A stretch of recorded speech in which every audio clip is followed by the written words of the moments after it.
And a good number of persons have said this particular administration of President Tinubu and the APC administration, as it were, has been so rash in their decision making. Some would say they don't think things through before they make decisions. For example, the federal government came about something with the Ministry of Education to say there was going to be an upward increment in the price, not price exactly, the rate at which, the rate of, what's it called now, one of the examinations, right? Or the two examinations, the bigger ones. And then they said there was going to be a sort of hike in the, and over maybe after reactions, people came out to say that is not acceptable in the country where there's so much poverty and all of that. And a lot of persons made claims as to what should not happen. And eventually, the federal government came about to say, okay, we are scrapping this for now, and that's it. So that was one. Two, this EFCC issue is also maybe in that direction to say they have done something and then they are now reverting. They are now coming back to say, so the problem has been that some would say this president's administration does not think things through before they do it because they are obsessed. They want power and they want it at any length. How do you respond to that? Oh, thank you very much. Thank God you can say this. When you are talking about the examination, whether you like it or not, despite the fact that education is not cheap anywhere in the world, even when we are doing WAEC, I did my WAEC for 65 naira. And when I did it, it's also, it is beyond a lot of people's reach then. I know it was towards the tail end of the time that I can be able to pay because I have to look for that 65,000. But whether 65 naira, sorry, 65 naira.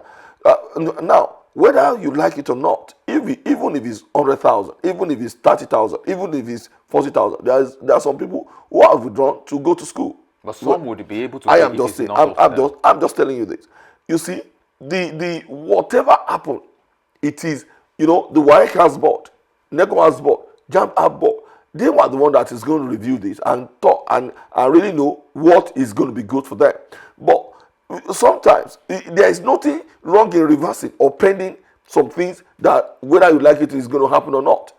Because I am telling you precisely that they cannot maintain this for the next 2-3 years, whether you like it. But you see, sometimes you don't dabble into give opposition room to be able to act, use some things against you. They penned it. It was suspended. It was suspended. It is still there for you to be reviewed in the nearest future.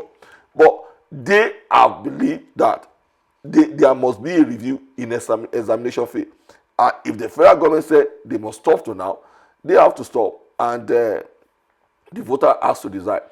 I think it's still the same question. Maybe let me put it. I'm just saying there is nothing wrong in that. Some policy can be reverted. Yeah, it can be reverted at any point in time. Exactly. Especially maybe one can make a case for your party to say, okay, maybe this administration listens more to the people, right? And that's why they are reverting some. But the question and the argument will still be, why did they not really go through all of the consultation, all the processes of maybe having meetings with every stakeholder in the Ministry of Education and even parents as well to say, this is what we want to do. This time, is this right? Because something can be right and might not be right for the time that we are proposing it for. So it's a question of, is this party and this administration really thoughtful? Really, are you really putting a lot of work into planning ahead of making this, or you are just about, we want to do something so they can know that we've done it, we want to do, and then everybody's running into things that they've not thought through, and eventually they'll come out to say, okay, we're suspending, we are reverting. So that's been the line of angle that a lot of persons are coming from, and I know you've responded to that quite extensively. But let's take it a step further now. Let's move over to state or local government autonomy, as it were.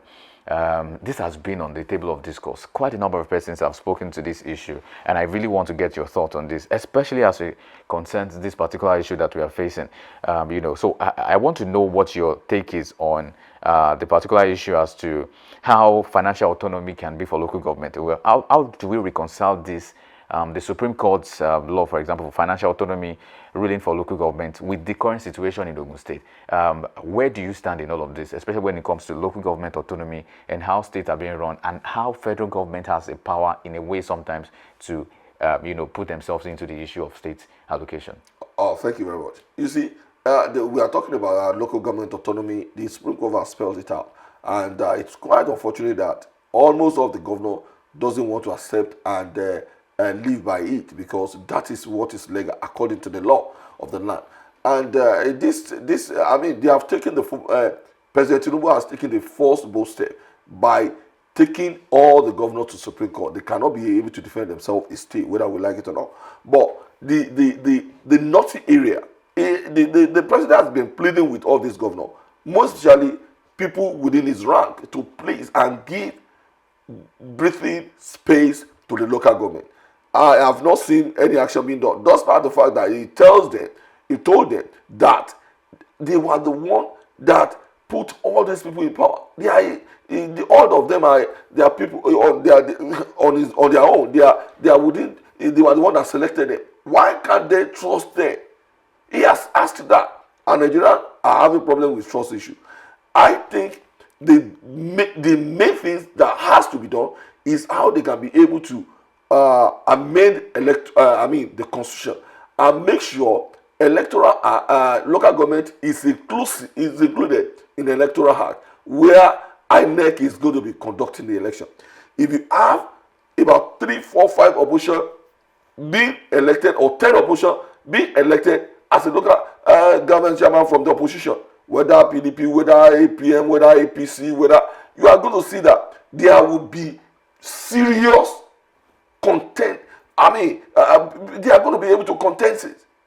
They will contest anything that government does wrong.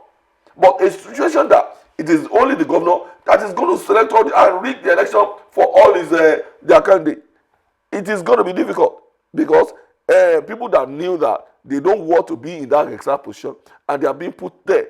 But if that local government election can be conducted by different body, you will see that whether they go to Supreme Court, whatever they are going to do, any chairman that is not within the party that is being elected, they are going to fight themselves out.